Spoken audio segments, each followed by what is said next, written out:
নমস্কার, আমি সুস্মিতা। আজ আপনাদের সামনে আমি আমার একটি খুব পছন্দের কবিতা পরিবেশন করে শোনাব। কবিগুরু রবীন্দ্রনাথ ঠাকুরের নৌকা যাত্রা। মধুমাঝির ওই যে নৌকাখানা বাঁধা আছে রাজগঞ্জের ঘাটে, কারো কোনো কাজে লাগছে না তো, বোঝাই করা আছে কেবল পাটে। আমায় যদি দেয় তারা নৌকাটি, আমি তবে 100টা দাঁড়াটি। পাল তুলে দিই 4টে 5টা 6টা, মিথ্যে ঘুরে বেড়াই না কোহাটে।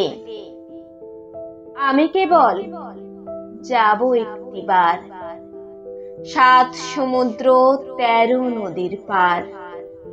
তখন তুমি কেঁদো না মা, যেন বসে একলা ঘরের কোণে।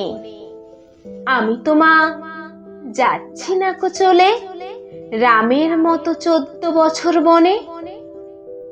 আমি যাব রাজপুত্র হয়ে, নৌকা ভরা সোনা মানিক বয়ে।